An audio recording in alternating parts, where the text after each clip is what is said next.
নমস্কার। আপনারা কি আমার কথা শুনতে পাচ্ছেন?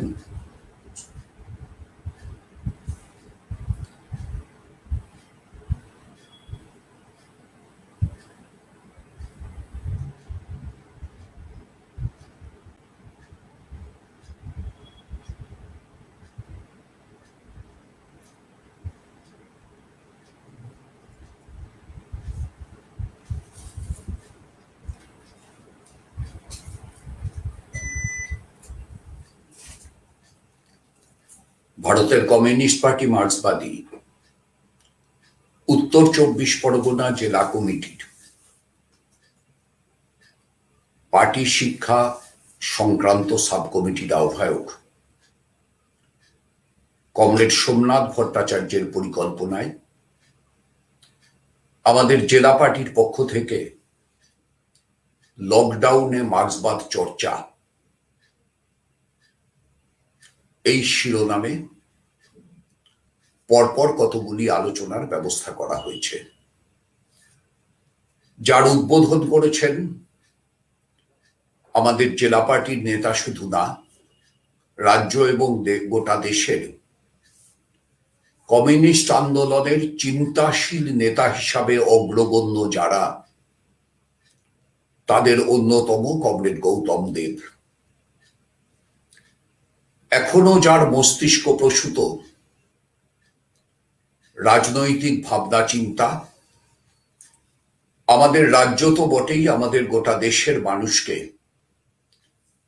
নতুন চিন্তা ভাবনার উপাদান দেয়, সেই কমরেড গৌতম দেব এই আলোচনার উদ্বোধন করতে গিয়ে বলেছেন যে এই কঠিন পরিস্থিতিতে নিজের বাড়ি থেকে রাস্তার ল্যাম্পপোস্ট পর্যন্ত সর্বত্র অজস্র লাল ঝান্ডা লাগিয়ে লাল পতাকার বিজয় ঘোষণা আমাদের করতে হবে। কিন্তু এই লাল পতাকার বিজয় ঘোষণা যে সময়ে করবার জন্য কমরেড গৌতম দেব আহ্বান জানিয়েছেন, সেই সময় আমাদের কাছে সবচাইতে বড় সমস্যা ধর্মীয় সংকীর্ণতা এবং ভারতীয় ঐক্যের সমস্যা। তাই আজকে যে বিষয়ের উপর আলোচনা, যে বিষয়ের উপর আমায় বলতে হবে, তা হচ্ছে সাম্প্রদায়িকতার বিপদ। আমি এই বিষয়ের উপর আলোচনার শুরুতেই বলতে চাই যে ভারতবর্ষের ঐক্য এবং সংহতি নিশ্চিতভাবেই আজকে একটা গুরুতর চ্যালেঞ্জের সম্মুখীন। ধর্মীয় সংকীর্ণতা এই ঐক্যের পথে একটা বিরাট বাধা হিসাবে দাঁড়িয়ে রয়েছে। ধর্মের যে সাধারণ উদারবাদী চরিত্র, তাকে আজ অন্ধকারাচ্ছন্ন করে দেওয়া হচ্ছে। ধর্মকে যা ভালোবাসার কথা বলেছে, যা বিশ্বাসের কথা বলেছে, যা প্রেমের কথা বলেছে, তাকে আজ মানুষে মানুষে হানাহানি এবং রক্তপাতের হাতিয়ার হিসাবে শানিত করে তোলা হচ্ছে। ধর্মের নামে উন্মাদনার অন্ধকারে ডুবতে চলেছে দেশ। ধর্মের নামে ক্ষুদ্র গর্ববোধ এবং অহমিকার এক প্রাচীর গড়ে তোলা হচ্ছে দেশ জুড়ে। ধর্মের পলেস্তারা দিয়ে মানুষের মলের খোলা জানলাগুলো আজ বুঝিয়ে দেওয়া হচ্ছে। রবীন্দ্রনাথ বোধহয় তাকেই অচলায়তন বলেছিলেন। ক্ষমতালোলুপ রাজনীতিবিদদের হাতে পড়ে ধর্ম আজকে অধর্ম হয়ে উঠছে। কালভেদী অতীতে বিভিন্ন ধর্মের মানুষেরা আমাদের এই ভারতবর্ষে এসে প্রবেশ করেছে। ভারত তার বিপুল উদারতায় নিজের বুকে তাদেরকে আশ্রয় দিয়েছে। আজ সংকীর্ণতার যে পাশা খেলা চলছে চতুর্দিকে, তাতে প্রতিবেশী মানুষেরা একে অপরের বুকে ছুরি বসাচ্ছে। ধর্মের এই বিষময় পরিণতির জন্য আমরা বামপন্থীরা মনে করি ধর্ম কখনোই দায়ী না। কিন্তু ধর্মপ্রাণ মানুষের কাছে ধর্মের গুরু, পণ্ডিত এবং ব্যাখ্যাকারদের কাছে ইতিহাস আজকে এই প্রশ্ন ছুড়ে দিচ্ছে, রাজনীতিবিদদের গ্রাস থেকে ধর্মের পবিত্রতাকে কেন তারা রক্ষা করতে পারছেন না? ধর্মের পথ অনুসরণকারী অজস্র সাধারণ মানুষ, তাদের সামনেও আজকে একটা তীক্ষ্ণ প্রশ্ন উদিত হচ্ছে।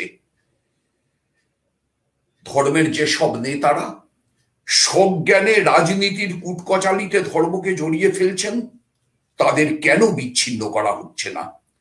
কেন এইসব ভেগধারীদের অসৎ আবরণ খুলে ফেলা হচ্ছে না? এখানেই এসে যাচ্ছে আলোক প্রাপ্তির প্রশ্ন, এসে যাচ্ছে ধর্মের বাণীগুলোকে নিজেদের জ্ঞান বুদ্ধিতে বুঝে তার অনুভবকে মানুষের মনে মিশিয়ে দেওয়ার প্রশ্ন। যুক্তিবাদের বিস্তার আর সাথে সাথে সচেতনতার বিকাশ, এই কারণেই চাই যাতে যার যা জায়গা, ধর্ম তার নিজের জায়গায় যেমন থাকবে, তার ভূমিকা যেমন পালন করবে, তার প্রতিফলন যেমন সমাজে হবে, তেমন রাজনীতি, রাষ্ট্র, তার সঙ্গে ধর্মের যা সম্পর্ক, যা আমাদের সংবিধানে নির্ধারিত হয়েছে, ধর্ম নিরপেক্ষতার আধুনিকতম ধারণায় আমরা আমাদের দেশের সংবিধানের মুখবন্ধে যা লিপিবদ্ধ করেছি, তাকে উপযুক্ত যোগ্য মর্যাদা দেওয়ার জন্য যে কাজ আমাদের করা দরকার, সেই কাজ আমাদের করতে হবে। এটা ভাবলে আমাদের আশ্চর্য হতে হয় যে একবিংশ শতাব্দীর দ্বিতীয় দশকের শেষ বছরে দাঁড়িয়ে এই প্রশ্নটা আবার নতুন করে উঠছে। প্রশ্নটা হলো, আমরা কে? কি আমাদের পরিচয়? প্রশ্নটা উঠছে, কে হিন্দু, কে মুসলমান, কে খ্রিস্টান, কে পার্সি? ধর্মের পরিচয় একটা মানুষের পরিচয়কে বাঁধতে চাইছে কেউ বা কারা? মানুষের পরিচয় যে শুধুই মানুষ, এই স্বয়ংভর সম্পূর্ণতায় বিশ্বাস না রাখার জন্য বিপজ্জনক আয়োজন রাখছে ধর্মীয় কিছু সংগঠন সাধারণ মানুষের সামনে। অথচ গোটা দেশ বলতে গেলে পরে অনেক বেশি সময় লাগবে। গোটা পৃথিবী জুড়ে এই সাম্প্রদায়িকতা একটা সমস্যা, কিন্তু বাংলায় আমরা তো অন্তত ভেবেছিলাম যে এই প্রশ্নটার সমাধান আমরা 200 বছর আগেই করে ফেলেছি। 200 বছর আগে যখন রামমোহন রায় পশ্চিমের খোলা জানলা দিয়ে আসা আলো আর বাতাসে বেদান্ত উপনিষদকে রেনেসাঁসবদ্ধ জীবনবোধের সাথে মিলিয়ে দিতে চাইছিলেন, সতীদাহর বিরুদ্ধতা তো তারই একটা প্রতিফলন। তখন কিছু গর্বিত হিন্দুয়ানির রক্ষক রামমোহন রায়কে ম্লেচ্ছ, বিধর্মী ইত্যাদি বাছাই করা কিছু বিশেষণ উপহার দিয়েছিলেন। কিছু ধর্মসম্মত পৌরাণিক গালাগালিতেও সম্মানিত করেছিলেন। ঢিলও ছুঁড়েছিলেন, পাথরও ছুঁড়েছিলেন, ব্যঙ্গও করেছিলেন, পাঁচালিও বানিয়েছিলেন। আমরা ওই হিন্দুয়ানির রক্ষকদের নামগুলো ভুলে গিয়েছি, কিন্তু রামমোহন রায়ের নাম আর তার কিছু কথা আমাদের আজও মনে আছে। বিদ্যাসাগর নামের এক খর্বাকৃতি মানুষ যখন অসামান্য উদ্ধত্তে হিন্দু বাল বিধবাদের বিয়ে দিতে চেয়েছিলেন, তখন কিছু ধার্মিক, অবশ্য নষ্ট লোকে তাদেরকে বলে গোঁড়া, সেই রকম কিছু মানুষ তার মুন্ডু নিতে চেয়েছিল। আমরা ছেলেবেলা থেকে বিদ্যাসাগরকেই তো ভালো বলে জেনে এসেছি এতদিন ধরে। মধুসূদন দত্ত নামের একজন খ্রিস্টান, হিন্দু ধর্মত্যাগী খ্রিস্টান কবি, যখন রামের ভগবানত্বের একচ্ছত্রতাকে পাশে সরিয়ে রেখে মানুষ হিসাবে রাবণের পুনর্মূল্যায়ন করে মেঘনাদবধ কাব্য লিখেছিলেন, আমরা উদ্বাহু হয়ে মধুসূদন দত্তকে মহাকবি বলেছি। রবীন্দ্রনাথ ব্রাহ্ম হওয়া সত্ত্বেও তার লেখা হিন্দুয়ানি, এমনকি ব্রাহ্মামিকে আগা পাঁচতলা ধোয়ানো গোড়া উপন্যাস আমরা যখন পড়েছি, তখন আমরা নিশ্চিত হয়ে গেছিলাম যে ধর্ম কিংবা জন্ম পরিচয়ে মানুষকে খুঁজতে যাওয়াটা আসলে ভুল। কিন্তু আজকে মোহন ভাগবত, নরেন্দ্র মোদী, তথাগত রায়, দিলীপ ঘোষ, ইনিও কিন্তু বিশিষ্ট একজন রাম সেবক, অবশ্য একই সাথে গরুরও সেবক, বলতে পারেন রাম গরুরের সেবক। নামটা মনে রাখুন আপাতত দিলীপ ঘোষ, পরে ভুলে গেলে চলবে, কারণ এই নামটা বেশি দিন মনে থাকবার মতো নাম না, এবং আপনারা ভুলেও যাবেন নিশ্চিত। তারা সবাই মিলে নতুন করে আমাদের বলছেন, আমাদের গর্ব সে বলতে হবে হাম হিন্দু হ্যায়। ওরা বলছেন আমাদের দেশে রাম রাজত্ব, ভালো নাম হিন্দু রাষ্ট্র, সেইটা নাকি ওরা প্রতিষ্ঠা করবেন। কিন্তু রামমোহন, বিদ্যাসাগর, মধুসূদন, রবীন্দ্রনাথ পড়ে আমাদের যে বদভ্যাসের ঐতিহ্য তৈরি হয়ে গেছে, সেই জন্য আমাদের তো একটু ইতিহাসের পাতা উল্টাতেই হবে। আমাদের ঠাকুমা ঠাকুরদারা যতদিন জীবিত ছিলেন, তাদের সন্ধে কাটানোর সঙ্গী ছিল রামায়ণ। আমার নিজের স্মৃতিতে মনে আছে, খুব ছোট বয়সে ঠাকুমাকে আমি রামায়ণ পড়ে শোনাতাম, আর ঠাকুমা তার সঙ্গে একটা অদ্ভুত ভঙ্গিতে বসে বসে নিজের শরীরটাকে একবার সামনে একবার পিছনে দোলাতে। আমার রামায়ণ পাঠটা কি খুব ভালো ছিল, ঠাকুমা বলতেন। আচ্ছা, ঠাকুমা কি বলতেন ছেড়ে দিন, রামায়ণ কি বলছেন? রামায়ণ বলছে সরযূ নদীর তীরে অবস্থিত অযোধ্যা নগরে রামের জন্ম। এখন মোহন ভাগবত, নৃত্যগোপাল দাস, নরেন্দ্র মোদী, তারা বলছেন যে যেখানে বাবরি মসজিদ ধ্বংস করা হয়েছে সেটাই আসলে রামের জন্মস্থান। বলাটা শুরু করেছিলেন লালকৃষ্ণ আদবানি। বাবর এক বহিরাগত মুসলমান, মোগল সম্রাট, যিনি জোর করে রামের জন্মভিটায় মীর বাকিকে দিয়ে মসজিদ বানিয়েছিলেন। তাই ওটার পুনরুদ্ধার করাটা এখন নাকি পবিত্রতম কর্তব্য।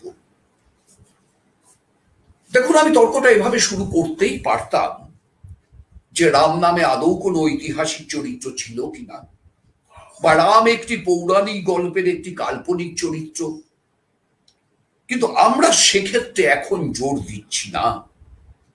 আমরা এখন একটাই প্রশ্ন উত্থাপন করতে চাই। প্রশ্নটা হচ্ছে এই যে মোহন ভাগবত বলছেন বাবর বহিরাগত, কেন? কারণ বাবর মোগল, আর সবাই জানে মোগলরা এদেশে তার আগে ছিল না। বেশ, নিশ্চিতভাবে মেনে নেওয়া যায়, এটাই ঐতিহাসিক সত্য, কোনো অসুবিধা নেই মেনে নিতে। কিন্তু ভাগবত সাহেব যে হিন্দুদের দেবতা রামের জন্মভূমিতে মন্দির নির্মাণ করতে চাইছেন, 500 বছরের পরাধীনতার বিরুদ্ধে বিজয় অর্জন করতে চাইছেন, সেই হিন্দু ধর্মাবলম্বী আর্যরা, তারাও তো আজ থেকে 3500 বছর আগে সেই এশিয়া মাইনর থেকে হিমালয় হিন্দু কুশ টপকেই এদেশে এসেছিল। এ কথাটা কি মোহন ভাগবত জানেন না? মুসলমান বলে পাঠান মোগলকে যদি বহিরাগত বলতে হয়, তাহলে শক, হুড, গ্রিক, আর্য, এরাও তো সবাই বহিরাগত। এদের সবাইকে একসঙ্গে মিলিয়েই তো রবীন্দ্রনাথ বলেছিলেন, শক হুন্দল পাঠান মোগল এক দেহে হলো লীন। ভারত মাটি, ভারতবর্ষ সেই অদ্ভুত দেহ, যে দেহে এই সব বহিরাগতরা একসঙ্গে লীন হয়ে গেছে। কিন্তু আর্যরা আসার আগে এদেশে তো সভ্যতা ছিল। হরপ্পা মহেঞ্জোদড়োর নালীগুলো, পয়ঃ প্রণালীগুলো, চৌবাচ্চাগুলো কারা বানিয়েছিল? সিন্ধু সভ্যতা কাদের হাতে গড়া? তারা কি হিন্দু ছিলেন? নিশ্চিতভাবে উত্তর না, নিশ্চিতভাবে উত্তর না। দ্রাবিড় সভ্যতার যারা বাহক, তারা তো আর্যদের আগেই এদেশে ছিল। মধ্য আর পূর্ব ভারতে ছিল আজকের কোল, ভিল, মুন্ডা, ওরাও, সাঁওতাল, এই জনগোষ্ঠীর পূর্বপুরুষরা। পণ্ডিতেরা তাদেরকে বলেন প্রোটো অস্ট্রোলয়েড। এখন এই জায়গাটাই আসলে বিপজ্জনক। আপনি যদি বহিরাগত হিসেব করা একবার শুরু করেন আর তাদেরকে তাড়িয়ে দেওয়াও শুরু করেন ওই এনআরসি, সিএএ এইসব দিয়ে, তাহলে আজকে গোটা দেশটার ইতিহাস, তার সভ্যতা, তার সংস্কৃতি কোথায় যাবে? মোহন ভাগবত সাহেব বা কোথায় যাবেন? নরেন্দ্র মোদী নিজে কোথায় যাবেন? দিলীপ ঘোষ, তথাগত রায়, আপনারা কোথায় যাবেন? একবার ভেবে দেখেছেন কি? প্রশ্নটা তুলে রাখলাম, পারলে উত্তর দেবেন। আর একটা প্রশ্ন তোলাও বোধহয় অসঙ্গত হবে না। ধরুন সব হিন্দুর পবিত্র কর্তব্য রাম জন্মভূমিতে রাম মন্দির প্রতিষ্ঠিত করা। আওয়াজ উঠছে, প্রধানমন্ত্রী যিনি ধর্ম নিরপেক্ষ সংবিধানের রক্ষক, তিনি একটি নির্দিষ্ট ধর্মের মন্দিরের শিলা পূজনে উপস্থিত থেকেছেন। যে মঞ্চে উপস্থিত থেকেছেন সেই মঞ্চে নৃত্যগোপাল দাস, রাম জন্মভূমি ট্রাস্টের প্রধান, উপস্থিত থেকেছেন। পরে তিনি করোনায় আক্রান্ত হয়েছেন। গোটা দেশের জন্য করোনা স্বাস্থ্যবিধি একরকম, প্রধানমন্ত্রীর জন্য আরেক রকম। তিনি আইসোলেশনে যাননি, কন্টেনমেন্টে থাকেননি। এই সব বাদ দিলাম।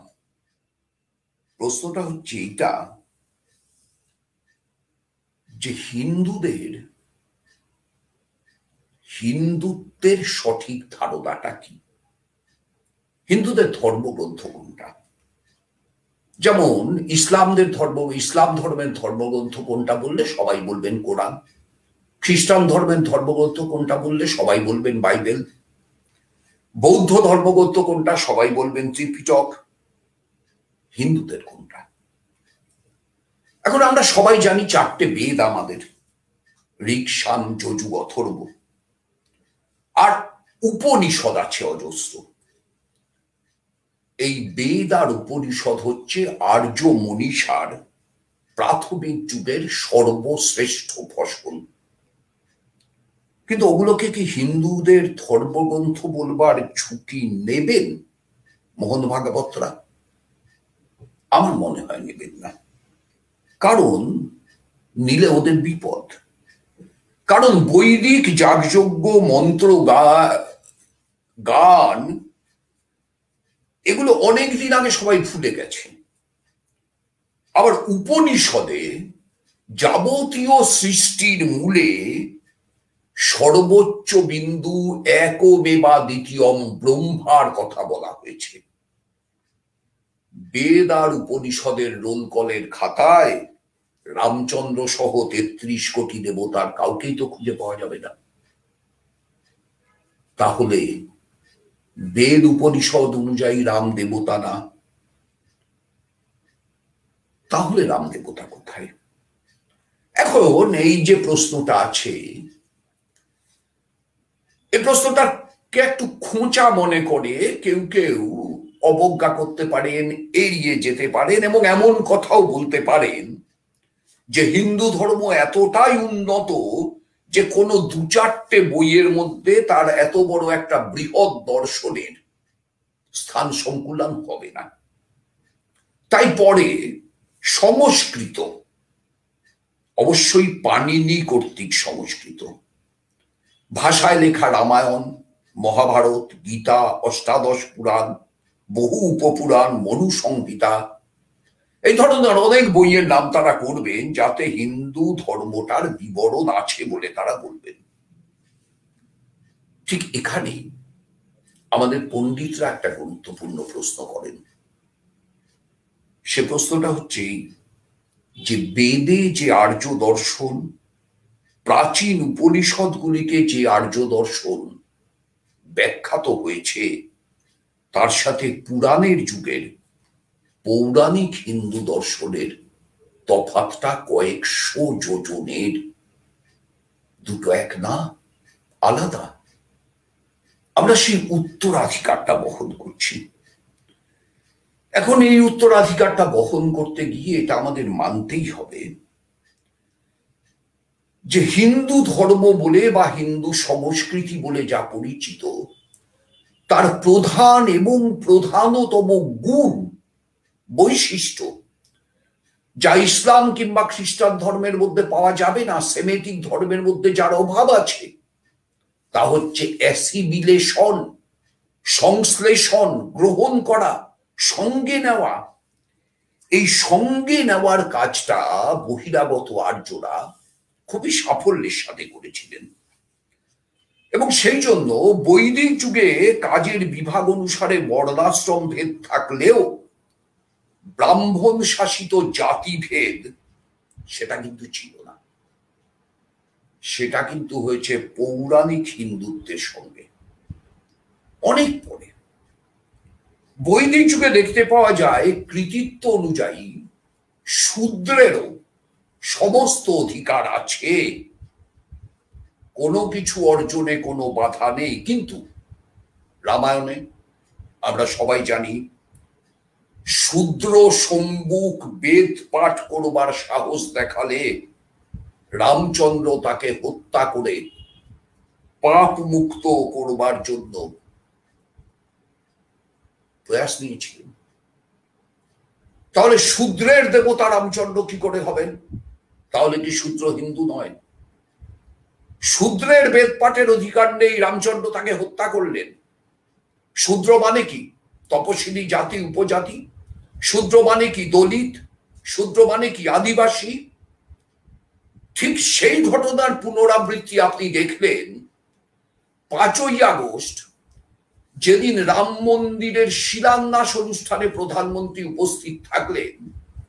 সেই দিন আমাদের রাজ্যের একটি সংগঠিত শক্তিশালী গোষ্ঠী, সম্প্রদায়, মতুয়া সম্প্রদায় বলে যারা পরিচিত, সেই মতুয়া সম্প্রদায় যারা শ্রী শ্রী হরিচাঁদ ঠাকুর, শ্রী শ্রী গুরুচাঁদ ঠাকুরের পুজো করে, মূলত আমাদের জেলা উত্তর 24 পরগনার বনগাঁর আগে ঠাকুরনগর তাদের প্রধান কার্যালয়, এবং ঠাকুরনগরকে তারা হরিধাম ঠাকুরনগর নামে নামাঙ্কিত করেন।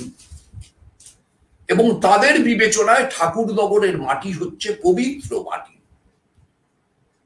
আর হরিচাঁদ ঠাকুর বাংলাদেশের যে জায়গায় জন্মেছিলেন, সেই জায়গায় একটি পুকুর আছে, যে পুকুরটাকে তারা বলেন কামনা সাগর। সেই কামনা সাগরের পবিত্র জল আর তার সাথে সাথে ঠাকুরনগরের পবিত্র মাটি দিয়ে মতুয়া গোষ্ঠীদের একটা প্রতিনিধি দল গেছিল রাম মন্দিরের শিলান্যাস অনুষ্ঠানে অংশ নিতে।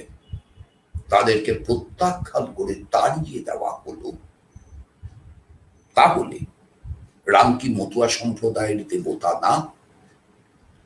ভারতবর্ষের বিভিন্ন প্রান্ত থেকে হরিদ্বার, এলাহাবাদ, যার আধুনিক নাম হয়েছে প্রয়াগ, সরজু নদীর তীর, যমুনা নদীর তীর, বিভিন্ন জায়গা থেকে ভারতবর্ষের প্রচুর সাধু মানুষ, তারা মাথায় নদীর জল নিয়ে, কোথাও গঙ্গার জল, সরজুর জল, যমুনার জল নিয়ে, যাকে তারা পবিত্র মনে করেন, রাম মন্দিরের শিলান্যাস অনুষ্ঠানে গেছিলেন। কাগজে বেরিয়েছে, টিভিতে দেখিয়েছে, সবাই জানেন। 200 সাধুকে আটকে দেওয়া হয়েছে। কেন? আমাদের হিন্দু শাস্ত্র অনুযায়ী গৃহাশ্রম শেষ করে সন্ন্যাস জীবন গ্রহণ করলে সমস্ত পূর্ব পরিচয় বিলীন হয়ে যায়। সেই কারণে স্বামী বিবেকানন্দ আর দত্ত থাকেন না। যতদিন তিনি সন্ন্যাস নেননি ততদিন তিনি নরেন্দ্রনাথ দত্ত, তারপরে তিনি স্বামী বিবেকানন্দ, তিনি আর দত্ত নেই। পূর্ব পরিচয় বিলীন। তাহলে এই যে সাধুরা, এরাও সবাই হিন্দু শাস্ত্র অনুযায়ী পূর্ব পরিচয় বিলীন। কিন্তু সিকিউরিটির অ্যারেঞ্জমেন্ট এমন ভাবে করা হয়েছিল, 3rd stage, 2nd stage, 1st stage, সেই 3rd স্টেজ থেকেই 200 জন সাধুকে তাদের পূর্ব পরিচয় জেনে, পূর্ব নাম জেনে, তারা কেউ বৈশ্যের ঘরে, কেউ শূদ্রের ঘরে জন্মেছেন জেনে তাদেরকে ওখান থেকে তাড়িয়ে দেওয়া হয়। অর্থাৎ এই হিন্দুত্বের তালিকায় ব্রাহ্মণ পড়বে, ক্ষত্রিয় পড়বে, বৈশ্য কিংবা শূদ্র পড়বে না। তাহলে গর্ব সে কহো হাম হিন্দু হ্যায়, এটা খালি ব্রাহ্মণ এবং ক্ষত্রিয়ের জন্য প্রযোজ্য, এই কথাটা ঘোষণা করতে মোহন ভাগবতের আপত্তি কেন? বৈশ্য এবং শূদ্রদেরকে এ সুযোগ দেওয়া হচ্ছে না কেন? এই প্রশ্নটা যদি আপনি উত্থাপন করেন, ওদের কাছে এর কোনো উত্তর নেই।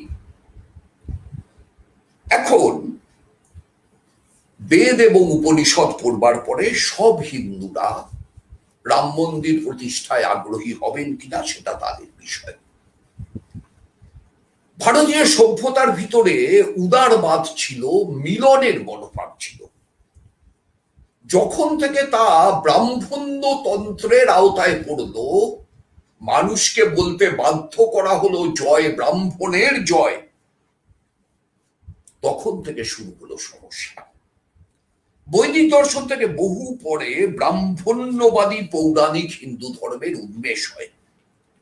আজ থেকে 1000-2000 বছর আগে লেখা মনু সংহিতার মধ্য দিয়ে ব্রাহ্মণ প্রাধান্য সম্মত পৌরাণিক হিন্দু ধর্মের একটা জোরালো ভিত্তি তৈরি হয়েছিল। হিন্দুদের 33 কোটি দেবদেবীদের অনেকেরই জন্ম এই পৌরাণিক যুগে। কোন দেবতা মানুষের জন্ম দেননি, মানুষই সব দেবতার জন্ম দিয়েছে। ব্রাহ্মণ্য হিন্দু দর্শনের একটা উদার দিক ছিল, আমি আগেই বলেছি, অ্যাসিমিলেশন। নিজের ধর্মের বিস্তারের জন্য তারা নানা জনগোষ্ঠীর যেসব দেবদেবী ছিল তাদেরকেও হিন্দু দেবদেবীর ধারণার সাথে মিলিয়ে মিশিয়ে দিয়েছিলেন। যেমন পণ্ডিতেরা বলেন যে কৃষির আর প্রজননের দেবতা শিব, তিনি আসলে অনার্য দেবতা ছিলেন। লিঙ্গ পূজা ব্যাপারটার মধ্য দিয়েই অনার্যত্বের প্রকটতাটা বোঝাও যায়। মহেঞ্জোদারোর সময় থেকে এইরকম দেবতার কল্পনাও ছিল। এই শিব কিন্তু পুরাণের যুগে এসে পৌরাণিক ধ্বংসের দেবতা হয়ে গেলেন। আবার ধরুন দাক্ষিণাত্যের মুরুগম, তিনি যে দেব সেনাপতি কার্তিকে পরিণত হয়ে গেলেন। পুরীর দারু ব্রহ্ম, সেটা যে বিষ্ণুরই অন্য নাম হিসাবে গৃহীত হলো, এটা পুরাণের যুগে এসে ব্রাহ্মণরা জানালেন, তার আগে কিন্তু জানাননি। আসলে এটার উদ্দেশ্য ছিল বিভিন্ন জনগোষ্ঠীকে নিজেদের প্রাধান্যের আওতায় আনা, এবং সেই জন্য ব্রাহ্মণরা এই আধ্যাত্মিক সংহতির উপর জোর দিয়েছিলেন। এই সংহতির মূল শর্ত কি ছিল? নিজের রুচি মতো 33 কোটির যে কোনো দেবদেবীর পুজো আপনি করতে পারবেন, কিন্তু ব্রাহ্মণ প্রাধান্যটা আপনাকে মানতেই হবে। ব্রহ্মার মুখ থেকে জন্মেছে ব্রাহ্মণ, বাহু থেকে ক্ষত্রিয়, উরু থেকে বৈশ্য, আর পায়ের পাতা থেকে শূদ্র। এই বিভাজনটা আপনাকে মানতেই হবে। মেনে আপনি যার খুশি পুজো করুন, ব্রাহ্মণ তাতে আপত্তি করবে না। অর্থাৎ পৌরাণিক যুগে এসে আর্যরা হিন্দু হলো, আর অনার্যরা হয়ে গেল বাধ্য। যদি তার ভালো মানুষ হয় আর্যদের ভাষায়, তাহলে তাদের দেবতাকে হয় পুরাণে, নয় উপপুরাণে, না হলে মহাকাব্যে, সেখানেও যদি না জায়গা পাওয়া যায় তাহলে নিদেন পক্ষে পাঁচালিতে জায়গা দেওয়া হবে। স্বর্গে পপুলেশন বাড়লো, কিন্তু যে অংশটা অনার্যরা এই ব্রাহ্মণ প্রাধান্যটা মানতে রাজি হলেন না, তাদের নাম দেওয়া হলো ম্লেচ্ছ, তাদের নাম দেওয়া হলো অন্তজ। তাদেরকে বঞ্চিত করা হলো সমস্ত সামাজিক অধিকার থেকে। একচ্ছত্র ব্রাহ্মণ্যবাদের এই এলিটিজমের বিরুদ্ধেই ধর্মবিদ্রোহ। সেই ধর্মবিদ্রোহের সবচাইতে বড় প্রোডাক্ট স্বয়ং বুদ্ধদেব বৌদ্ধ ধর্ম, জৈন ধর্ম তাই। কিন্তু দেখুন এই ব্রাহ্মণ্যবাদের শক্তি কত। বুদ্ধকেও এরা বিষ্ণুর অবতার বানিয়ে নিজেদের অঙ্গীভূত করে দিল। যদিও তার আগে অজস্র বৌদ্ধ মঠ বিহার আমাদের দেশের মাটিতে ধ্বংস হয়েছে। গবেষণা চলছে যে কামাখ্যা মন্দির কিংবা তারাপীঠের মন্দির সেটা আদপে বৌদ্ধ মন্দির ছিল কিনা। অজস্র বৌদ্ধ মঠের আছে যেগুলোর আজকে আর অস্তিত্ব নেই। কিন্তু আমাকে তো বাংলায় থাকতে হবে, আমি বাংলাতেই থাকবো। এবং এই পাপী বাংলা, তার চালচিত্রটা কেমন, আর্যরা তো বাংলায় ঢুকতে পারেনি।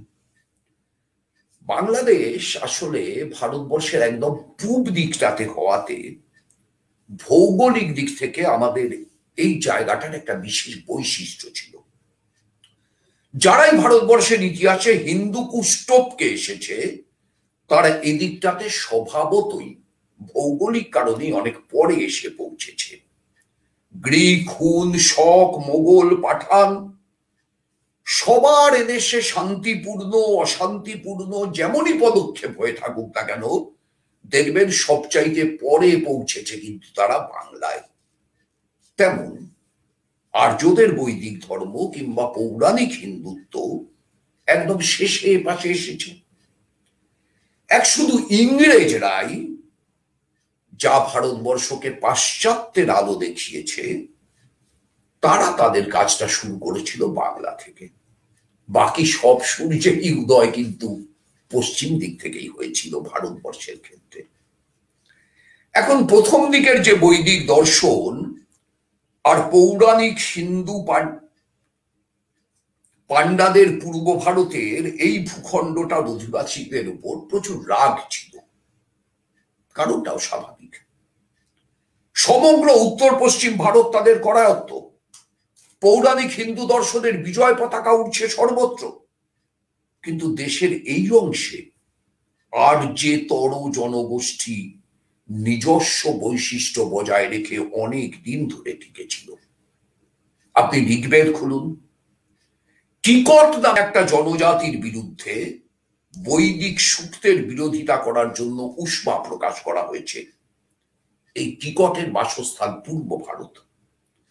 আপনি অর্বাচীন বেদ মানে অথর্ববেদ খুলুন, অঙ্গ আর মগধের অধিবাসীদের প্রচুর নিন্দা করা হয়েছে। মধ্যপ্রদেশের আর্যরা তখন প্রার্থনা করতেন, ইহারা যেন জ্বরে ভুগিয়া মরে, আমি কোট করছি, ইহারা যেন জ্বরে ভুগিয়া মরে। অথর্ববেদ পঞ্চম 22-14। এখন সেখানে এই পূর্ব ভারতের লোকদেরকে ব্রাত্য, পতিত এইরকম বিশেষণে ভূষিত করা হয়েছে। আপনি শতপথ ব্রাহ্মণ খুলুন, সোজাসুজি পূর্ব দেশের বাসিন্দাদের অসুর গোষ্ঠী সম্ভূত বলে বলা হয়েছে। আপনি যজুর্বেদ খুলুন, পুরুষ মেধের জন্য মগধ মানে এখনকার বিহার তার অধিবাসীদের বলি দেওয়ার কথা বলা হয়েছে। আপনি ঐতরেয় ব্রাহ্মণ খুলুন, অনার্য জনগোষ্ঠীকে দস্যু বলা হয়েছে। এই দস্যুদের ভিতর সবচাইতে শক্তিশালী হিসাবে পুণ্ড্রদের চিহ্নিত করা হয়েছে। এই পুণ্ড্ররা আজকের পণ্ডিতটা বলছেন উত্তর বাংলা, আজকের যেটা উত্তরবঙ্গ, সেই উত্তরবঙ্গ অঞ্চলের অধিবাসী ছিল। আবার ঐতরেয় ব্রাহ্মণে সুনশেব বলে একটা মজার গল্প আছে। গল্পটায় ঋষি বিশ্বামিত্র একবার সুনশেব নামে একটা বাচ্চা ব্রাহ্মণকে নিতান্ত স্নেহবশে যজ্ঞের বলি হওয়া থেকে বাঁচিয়েছিলেন। সেই জন্য ঋষির 50 জন পুত্র, কিন্তু আশ্চর্য হলেন, ঋষির 50 জন পুত্র ঋষি সুলভ সংযম তো এরকমই হবে, সেটাই তো স্বাভাবিক। তারা তার বাবার কাছে রেগে গিয়ে তার বিরোধিতা করেছিলেন বিশ্বামিত্র। বিশ্বামিত্র তার ছেলেদের অভিশাপ দিয়েছিলেন, ঐতরেয় ব্রাহ্মণ বলছে যে তাদের সন্তানরা, মানে এই 50 জনের সন্তানরা পৃথিবীর প্রত্যন্ত সীমায় বাস করার যন্ত্রণা ভোগ করবে। কেমন সেই যন্ত্রণাময় জায়গা? সেটা হচ্ছে পুন্ড্র, মানে আজকের উত্তরবঙ্গ। ফলে এই যে বাংলার গায়ে এত পাপ লেগে আছে, এই অনাচারের আরো অনেক উদাহরণ আমি দিতে পারি আমাদের শাস্ত্র, আমাদের বেদ পুরাণ থেকে, শুধু ব্রাহ্মণ্য গ্রন্থে না, জৈনদের গ্রন্থ থেকে, বৌদ্ধদের গ্রন্থ থেকে, এরকম অনেক উদাহরণ আমি দিতে পারি, কিন্তু আমি উদাহরণের বেশি যাব না। মোহন ভাগবত, নরেন্দ্র মোদী, তারা যে পাপোদ্ধারে আজকে ব্রতী হয়েছেন, সেই পাপোদ্ধারটা কি? তারা রামের নামে মন্দির বানাবেন, আপত্তি নেই। রামের নামে এদেশে 1000 মন্দির আছে, আরো যদি 100 মন্দির হয় কোনো আপত্তি নেই। কিন্তু অন্তত নরেন্দ্র মোদী তো দেশের প্রধানমন্ত্রী। ভারতবর্ষে সাম্প্রদায়িকতার উৎস এবং প্রসার নিয়ে এদেশের বড় বড় ঐতিহাসিকদের মধ্যে যে বিতর্ক হয়েছে, গোড়া পাকিস্তানি ও ভারতীয় হিন্দু জাতীয়তাবাদী ঐতিহাসিক এবং কিছু পশ্চিমী বিশ্লেষকের মতে হিন্দু এবং মুসলিম সভ্যতার মধ্যে কোনো কালেই সংমিশ্রণ ঘটেনি। এটা কি সত্য? আমাদের ইতিহাস কি তাই বলে? আমাদের ইতিহাস কিন্তু বলছে যে গোটা দেশ জুড়ে, আমাদের মাটিতে, আমাদের ঐতিহ্যে মিলন, মিশ্রণ, সংমিশ্রণ তাই সবচাইতে বড় জায়গা নিয়েছিল। এবং রাষ্ট্রের সঙ্গে ধর্মের চরিত্র কি হবে তা নিয়েও আলোচনা ছিল।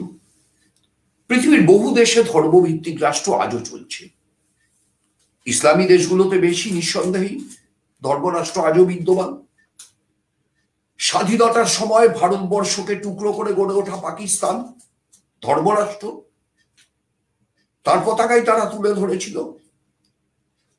কিন্তু পাকিস্তান বা ভিন্ন কোনো ধর্মভিত্তিক রাষ্ট্রে এমন কোনো ঘটনা কি ঘটেছে, এমন কোনো জায়গায় কি সেই দেশ ধর্মের নামে নিজেদেরকে নিয়ে যেতে পেরেছে যাকে সত্যিকারের উন্নয়ন বলে? একটা দেশের নাম বলা যাবে ধর্মীয় রাষ্ট্রের। গণতন্ত্রহীনতা এবং বিভীষিকার রাজত্ব চলছে ওই দেশগুলোতে। এটা আমাদের মানতেই হবে যে পৃথিবীতে রাষ্ট্র শাসনের অনিবার্য গতি আজকে গণতন্ত্রের দিকে, ধর্মরাষ্ট্রের দিকে না। ধর্মরাষ্ট্রের ধারণা আজ হোক, কাল হোক, পরশু হোক, আগামী ভবিষ্যতে বিলুপ্ত হতে বাধ্য, বিলুপ্ত হয়ে যাবেই। খণ্ডিত ভারতবর্ষ, পণ্ডিত জওহরলাল নেহরু, ডক্টর সর্বপল্লী রাধাকৃষ্ণন, রাজেন্দ্র প্রসাদ, মৌলানা আবুল কালাম আজাদ, বাবা সাহেব ভীমরাও আম্বেদকর, মোহনদাস করমচাঁদ গান্ধী সবার উপরে বিরাজমান। স্বাধীনতার পর আমরা ধর্মরাষ্ট্রের রাস্তা নিলাম না কেন? এটাই হচ্ছে মহান ঐতিহ্যের বলিষ্ঠ প্রকাশ। এই ঐতিহ্যে অতীত ভারতে ধর্ম বিলুপ্ত হয়নি, বরং ধর্ম একটা নৈতিক শক্তির আধার হিসাবে মানুষকে সত্যনিষ্ঠায়, সৎ আচরণের পথ দেখিয়েছে। মানুষের যে কর্মের জগৎ, সেই জগতের নীতি নিয়ম শৃঙ্খলার সূত্র হিসাবে ধর্ম একটা উন্নত চেতনার আভাস দিয়েছে। লোভ, হিংসা, দেশ মুক্ত, পৃথিবীতে নিজের নিজের কাজ পবিত্রভাবে করে চলায় মানুষকে উৎসাহ জুগিয়েছে। ভারতের অতীত ধর্ম, বেদের ধর্ম, উপনিষদের ধর্ম তাই করেছে। ঋগ্বেদে অন্যের অধিকার, দখলদার ছাড়াই প্রত্যেকের নিজস্ব কাজ করার আদর্শকে প্রতিবাদ করা হয়েছে।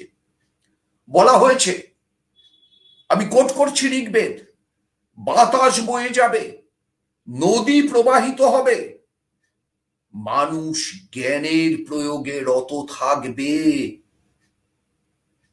বিশ্ব ব্রহ্মাণ্ডের এই শৃঙ্খলার মধ্যে একে অপরের উপর ঝাঁপিয়ে পড়ছে না, পরস্পর এক অলক্ষ্য সূত্রে আবদ্ধ থাকা সত্ত্বেও নিজের পরিমণ্ডলে বিরাজমান এবং কর্মরত রয়েছে। এটাই তো চিরন্তন ধারণা। সমাজ জীবনের প্রত্যেকটা ক্ষেত্রে এই ধারণা, তাকে প্রয়োগের উদাহরণই তো আমাদের বৈশিষ্ট্য। সেই জন্যই তো আমরা ধর্ম নিরপেক্ষ রাষ্ট্র হয়েছি।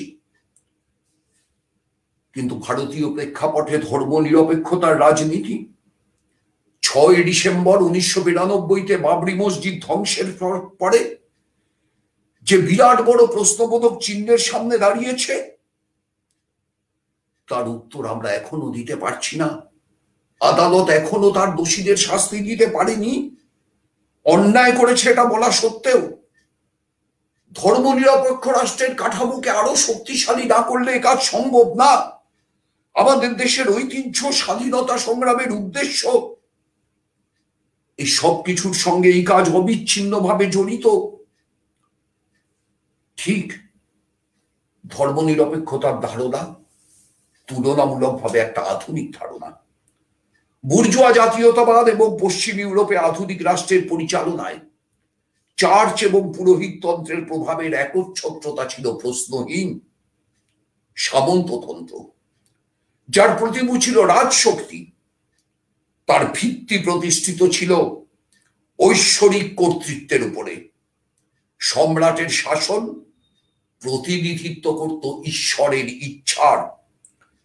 তৎকালীন পরিস্থিতি খুব স্বাভাবিকভাবেই দাবি করত দেশ চালনার ক্ষেত্রে ধর্মের অনুশাসনের আবশ্যিকতা এবং প্রজাসাধারণের প্রশ্নহীন আনুগত্য। ঠিক এই প্রশ্নহীন আনুগত্যটাই আজকে নরেন্দ্র মোদী চাইছেন। এই প্রশ্নহীন আনুগত্যটা চাইতে গিয়ে নরেন্দ্র মোদী, মোহন ভাগবতরা আমাদের দেশকে সাম্প্রদায়িকতার বড় বিপদের মধ্যে দাঁড় করিয়ে দিয়েছেন। আমরা তো অতীত থেকে জানি যে সাম্প্রদায়িকতা ধর্ম এক না। সাম্প্রদায়িকতা মানে সিম্পলি ঘৃণা, বিদ্বেষ। ধর্ম মানে ভালোবাসা, আর সাম্প্রদায়িকতা মানে ঘৃণা।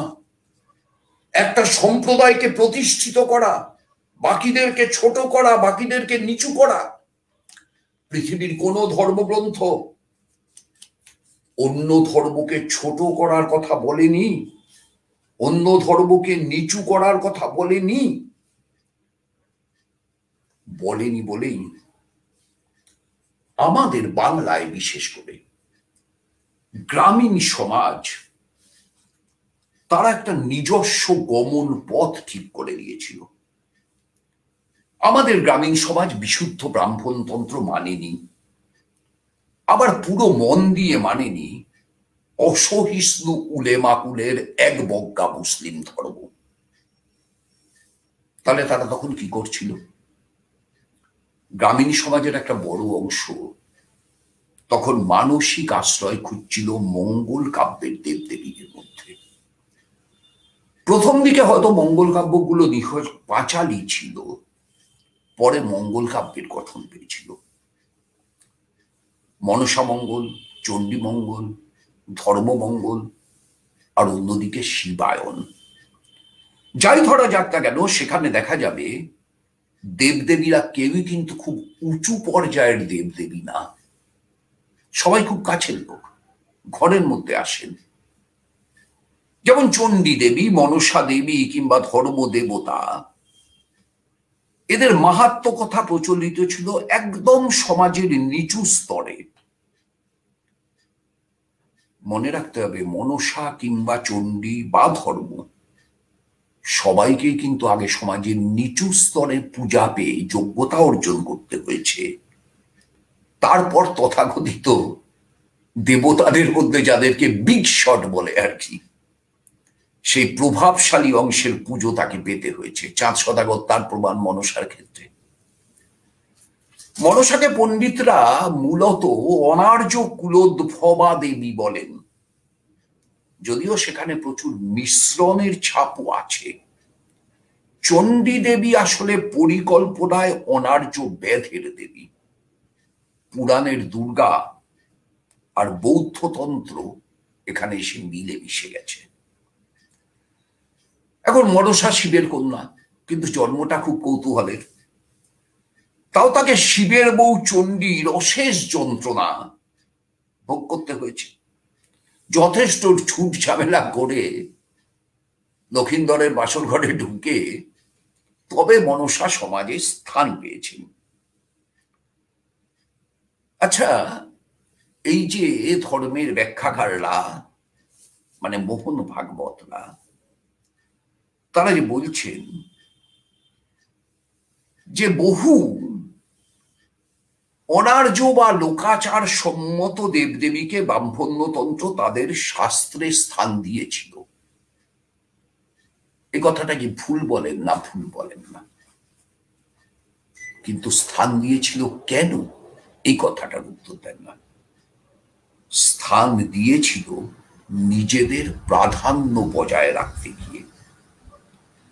ফলে একটা অংশ যখন আমাদের দেশে মঙ্গল কাব্যের ছায়া খুঁজছে, ঠিক সেই সময় অন্যদিকে রামায়ণ, মহাভারত, ব্রাহ্মণ্যতন্ত্র, ভাগবত, গীতা ইত্যাদির অনুবাদ আর একটা অংশকে মোহিত করছিল। কৃত্তিবাসের রামায়ণ, গোবিন্দ পরমেশ্বর কিংবা কাশীরাম দাসের মহাভারত, মালাধর বসুর শ্রীকৃষ্ণ বিজয়, এগুলো সব অনুবাদ সাহিত্যের ধারার মধ্যে পড়ে। এখন একটা মজার ব্যাপার কি জানেন, ঔরঙ্গজেব সম্পর্কে এত কথা বলা হয় যে তিনি সবচাইতে খারাপ ধর্মপ্রচারক ছিলেন ইত্যাদি ইত্যাদি, অথচ দেখা যাচ্ছে যে ঔরঙ্গজেব যে পত্র লিখছেন সেই পত্রে ঔরঙ্গজেব কিন্তু বলছেন যে কারোর ধর্মবিশ্বাসের উপর আঘাত দেওয়া যাবে না। কেন বলছেন?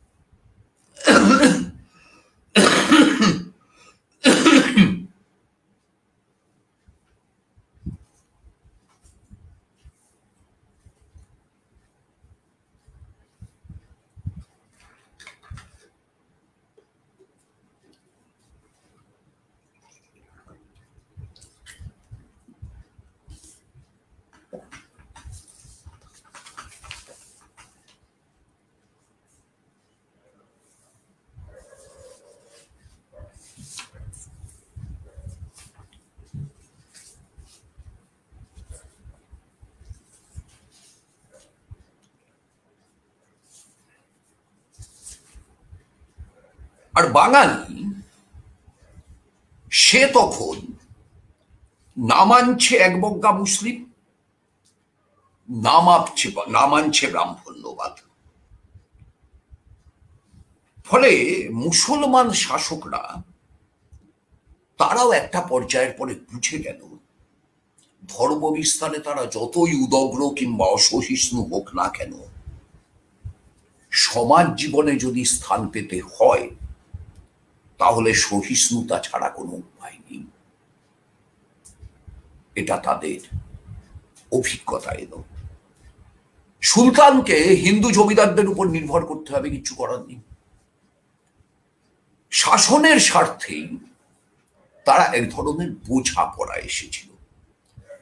কৃত্তিবাসের রামায়ণের সাল তারিখ নিয়ে পণ্ডিতরা এক একজন এক এক রকম কথা বলে থাকেন। তার মধ্যে এমন একটা কথা আছে যে যদি রাজা গণেশের আমলেই কৃত্তিবাস রামায়ণ লিখে সম্বর্ধনা পেয়ে থাকেন, তাহলে তো বলতেই হবে যে রাজা গণেশের রাজসভায় কিন্তু অনেক মুসলমান আমির ওমরাহ ছিলেন। কৃত্তিবাস রাজার আদেশে কেদারখানা নামে কেউ তার মাথায় চন্দনের ছড়া বর্ষণ করেছিলেন। তাহলে কৃত্তিবাস যে রামায়ণটা লিখছেন সেটা হিন্দু মুসলমানের যৌথ সংস্কৃতির ফসল হবে না কেন? বাংলায় যিনি মহাভারত অনুবাদ করেছিলেন কবীন্দ্র পরমেশ্বর দাস, তিনি কার নির্দেশে করেছিলেন? চট্টগ্রামের শাসনকর্তা পরাগল খাঁর নির্দেশে তিনি মহাভারত অনুবাদ করেছিলেন। মালাধর বসু তিনি ভাগবতের অনুবাদ শ্রীকৃষ্ণ বিজয় সেটা লিখেছিলেন। লিখে কি উপাধি পেয়েছিলেন? মুসলিম উপাধি, গুণরাজ খাঁ। তাহলে এই যে সংস্কৃতিটা চলছিল, এই সংস্কৃতিটা ছিল মিশ্রণের। আবার গোড়া হিন্দু ছিল, গোড়া মুসলমানও ছিল। হিন্দু ধর্মের সংশ্লেষণী ক্ষমতা, যেটা আমি আগে বলেছি অ্যাসিমিলেশন, তুলনায় বেশি, সেমেটিক ধর্মের কম। কিন্তু গ্রামীণ বাংলার এসব নিয়ে ভাবতে বইয়েই গিয়েছিল। সেই জন্যই এই গ্রাম বাংলায় উদ্ভব হয়েছিল সত্যপীরের। মুসলমান সত্যপীর আর হিন্দুর নারায়ণ এক হয়ে সত্য নারায়ণ হয়েছিল। হিন্দু মুসলমান উভয়ই পূজা করত। দক্ষিণবঙ্গে এখনো যদি সুন্দরবনের দিকে যান, কালুগাজী, দক্ষিণ রায়, এগুলো সব তো সাধারণ মানুষের সৃষ্টি, সব তো হিন্দু মুসলমানের মিশ্রণ। হিন্দু কালু, মুসলিম গাজী, মুসলিম দক্ষিণ, হিন্দু রায়। এটা করতে গিয়ে কেউ ব্রাহ্মণ্যতন্ত্রের দিকে ফিরে তাকায়নি, কেউ মক্কার দিকেও ফিরে থাকেনি। কেউ ভাবেনি মক্কা রেগে যাবে না ব্রাহ্মণ্যতন্ত্র রেগে যাবে। গোড়ামির বিরুদ্ধে ধর্ম বিদ্রোহটা বাংলার স্বভাব। রামমোহন বিদ্যাসাগর যেমন করেছেন, তেমন প্রাচীন কাল থেকেই এই বিদ্রোহ বাংলা করেছে। তাই বাংলায় সাম্প্রদায়িকতা মাথা ছাড়া দেয়নি। ভাগলপুরের মতো দাঙ্গা বাংলায় হয়নি। বোম্বাই যেমন জ্বলেছে, বাংলা তেমন জ্বলেনি। গোটা উত্তরপ্রদেশ জুড়ে 92-এর 6ই ডিসেম্বর থেকে 8ই ডিসেম্বরের রাত পর্যন্ত 1407টা অগ্নিকাণ্ডের ঘটনা সংগঠিত হয়েছে, যা মানুষ খুন করেছে, জীবন্ত জ্বালিয়ে মেরেছে। বাংলায় হয়নি। ঠেকাতে পেরেছি আমরা জ্যোতি বসুর সরকারের জন্য শুধু না, যে ঐতিহ্য, যে উত্তরাধিকার বাংলা বহন করেছে তার জন্য। শাসক মুসলমান হতে পারে, শাসক হিন্দু হতে পারে, কিন্তু যে মুসলমান রাজা গায়ের জোরে মন্দির মসজিদ ভেঙে ধর্মান্তরকরণের পথ দিয়ে নিজের বেহেশতবাসের সুব্যবস্থা করতে গেছেন, কিংবা যে হিন্দু ভুইয়া বিধর্মী ম্লেচ্ছদের হাত থেকে হিন্দু ধর্মকে রক্ষা করতে আত্মস্বাতন্ত্র পূর্ণ পৌরাণিক চর্চায় নিজেকে বিলিয়ে দিয়েছেন, তারা কেউ বাংলায় পূজ্য হননি। বাংলার মাটি তাদের দুজনকেই বর্জন করেছে। কাউকেই বার্তা দেয়নি বাংলার গ্রামের মানুষ। অবশ্য আর একটা বিষয় ছিল, আমরা জানি যে কৃষিভিত্তিক সামন্ততন্ত্রের জীবন খুব একটা কেন্দ্রীয় শাসন ব্যবস্থা না। পল্লীতে পল্লীতে সমাজের নানা স্তরে এই ধরনের সম্পর্ক বিন্যস্ত থাকে। ফলে পল্লী জীবনযাত্রা তার নিজস্ব পথ খুঁজবার সুযোগটাও বাংলায় পেয়ে গেছিল। গোটা মধ্যযুগটায় সমস্ত উত্তরণের ছবিটাই এটা যে হিন্দু মুসলমান একালচারাইজেশনের সঠিক বাংলা প্রতিশব্দ কি হবে আমি জানি না। সাংস্কৃতিক মিশ্রণ শব্দটা ব্যবহার করলে তাতে বোধহয় পুরো মানেটা ধরা যাবে না। আসলে বহুদিন দুটো সংস্কৃতি পাশাপাশি থাকার ফলে দুটো সংস্কৃতি পরস্পরের থেকে দেওয়া নেওয়া করে, আবার দেওয়া নেওয়া করতে করতে একটা মিলিত নতুন সংস্কৃতিরও জন্ম দেয়। এই যে নতুন ধারাটা, এটাকেই বলে অ্যাকালচারাইজেশন। কালচারাল ডিফিউশন এই শব্দটায় সাংস্কৃতিক দেওয়া নেওয়ার ব্যাপারটা আছে ঠিক, কিন্তু এই নতুন সংস্কৃতির জন্মটা তার মধ্যে নেই। দীর্ঘদিন তার পাশাপাশি অবস্থানের প্রয়োজন এখানে নেই। ফলে অ্যাকালচারাইজেশন বাংলার যা বৈশিষ্ট্য ছিল, তার ফলে গ্রামীণ অশিক্ষিত মানুষের মনে ফকির সন্ন্যাসীর একটা মিশ্র ফর্ম চলে এলো। অবশ্যই নরেন্দ্র মোদীর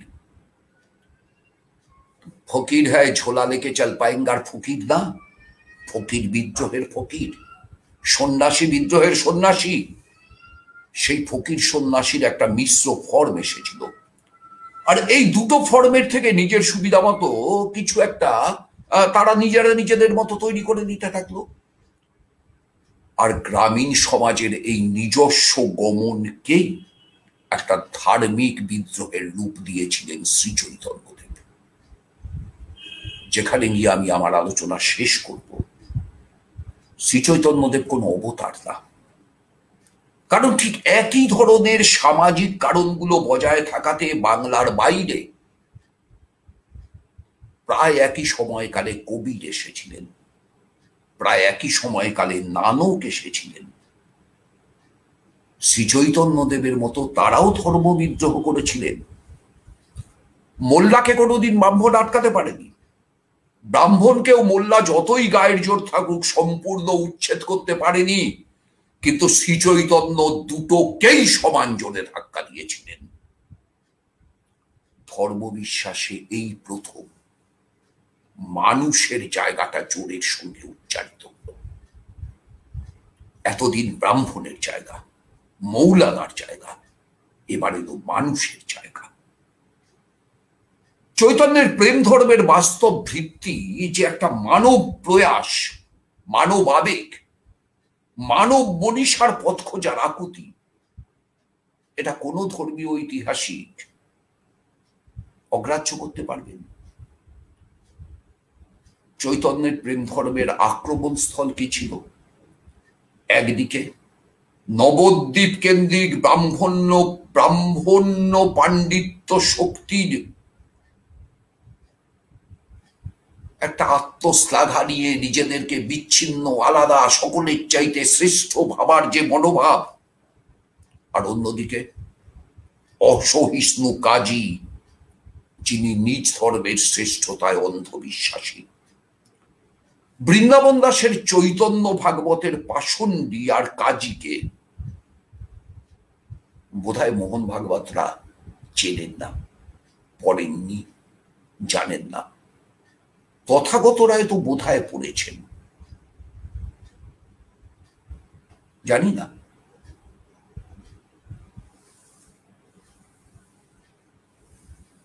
আগা পাঁচতলা দেববাদে আচ্ছন্ন হয়েও চৈতন্য ধর্মের মূল স্রোত, সেটা শততা বিভক্ত হয়ে গেল আমাদের দুর্ভাগ্য। নরলীলাই শ্রেষ্ঠ লীলা বদলে গেল, ফল দাঁড়ালো এই শ্রী চৈতন্যদেবকে খুন হতে হলো। সেটাও একটা ধর্মীয় আক্রমণ। এবং সাম্প্রদায়িকতা হয়তো সে সময় থেকে, হয়তো তারও আগে থেকে আমাদের দেশের মাটিতে পা ফেলা শুরু করল। আরএসএস এর জন্মের সাথে সাথে, মুসলিম লীগের জন্মের সাথে সাথে তা জাঁকিয়ে বসল। স্বাধীনতা আন্দোলন বিশ্বাসঘাতকতার শিকার হল, দেশ ভাগ হল, পাকিস্তান ধর্মরাষ্ট্র হল, ভারত আধুনিক হতে চাইল, আজকে পশ্চাৎপদ হওয়ার দিকে এগোচ্ছে। সেই দিন থেকে আজ পর্যন্ত সংখ্যাগুরুর সাম্প্রদায়িকতা, সংখ্যালঘুর সাম্প্রদায়িকতা উভয় বিপদই দেশে বাড়ছে। কিন্তু সংখ্যাগুরুর কাজ তো সংখ্যালঘুকে রক্ষা করা, গণতন্ত্র তো সেটাই চায়। কিন্তু এদেশকে শুধু হিন্দু মৌলবাদের দেশ বললে কম বলা হবে। মুসলিম মৌলবাদীরাও আছেন, খ্রিস্টান মৌলবাদীরাও আছেন। ভারতবর্ষ গোটা পৃথিবীর ভূখণ্ডের মধ্যে একটা বৃহৎ বাজার। এই বৃহৎ বাজারটা যদি ধর্মের নামে দখল করা যায়, কর্পোরেট পুঁজি তাই দখল করবে। আজকে সাম্প্রদায়িকতা ধর্মের অস্ত্র না, আজকে সাম্প্রদায়িকতা কর্পোরেট পুঁজির অস্ত্র। ধান্দার ধনতন্ত্র সাম্প্রদায়িকতাকে ব্যবহার করছে, তাদের পয়সায়, তাদের অর্থ বিনিয়োগে। ফেসবুক মার্ক জুবের উগ্র হিন্দুত্বের দালালি করছে, তাদের অর্থ সংযোগে। দাউদ ইব্রাহিম পাকিস্তানে আশ্রয় পাচ্ছে, তাদের বাজার চাই। আমাদের উন্নত দেশ চাই, যে দেশে ধর্ম পালনের অধিকার, মানুষের নিজস্ব অধিকার থাকবে, যে দেশে রাষ্ট্র হবে ধর্মের সাথে সম্পর্কবিহীন, যে দেশে যেমন একদিন চর্যাপদ বেদের যুগেই প্রশ্ন উত্থাপন করতে শিখিয়েছিল, তেমন প্রশ্ন উত্থাপনের সুযোগ থাকবে। প্রশ্ন উত্থাপিত হলেই তাকে গৌরী লঙ্কেশ হতে হবে না, কালবুর্গী হতে হবে না, কিংবা আজকের আইনজীবী প্রশান্ত ভূষণ হতে হবে না। প্রশ্ন উত্থাপন ধর্মের অপব্যাখ্যার বিরুদ্ধে। ধর্ম মানুষকে ভালোবাসার কথা বলেছে, ধর্ম কোনোদিন সাম্প্রদায়িকতার কথা বলেনি। পৃথিবীর সমস্ত ধর্ম জন্মেছে, যেগুলোর জন্মের ইতিহাস আছে, প্রচলিত ব্যবস্থার বিরুদ্ধে বিদ্রোহ করে। ইসলাম ধর্ম প্রসারিত হয়েছে মধ্যপ্রাচ্যের শোষিত মানুষের মধ্যে, বঞ্চিত মানুষের মধ্যে। খ্রিস্টান ধর্ম প্রসারিত হয়েছে রোমের এমপি থিয়েটারে যাদের সিংহের বলি করবার জন্য নিয়ে যাওয়া হতো তাদের মধ্যে। জেসাস ক্রাইস্টের প্রধানতম শিষ্য সেন্ট পলস ফ্রান্সের একটা কয়লা খনির শ্রমিক ছিলেন। চীনের কনফুসিয়াস থেকে প্যালেস্টাইনের মোজেস সকলেই মর্মবস্তুতে সমাজ সংস্কারক, পরে গিয়ে ধর্মীয় নেতা। তাই ধর্ম আসলে ভালোবাসার আধার, সাম্প্রদায়িকতা ঘৃণার অস্ত্র। ঘৃণার অস্ত্রকে পরিহার করতে হবে। এই ঘৃণার অস্ত্র দিয়ে আমার দেশকে, আমার দেশের ঐতিহ্যকে, আমার দেশের মাটিকে টুকরো টুকরো করার ভয়ঙ্কর আগ্রাসী ষড়যন্ত্র চলছে। ঠেকান, ঠেকান, ঠেকানোর জন্য ঐক্যবদ্ধ হন।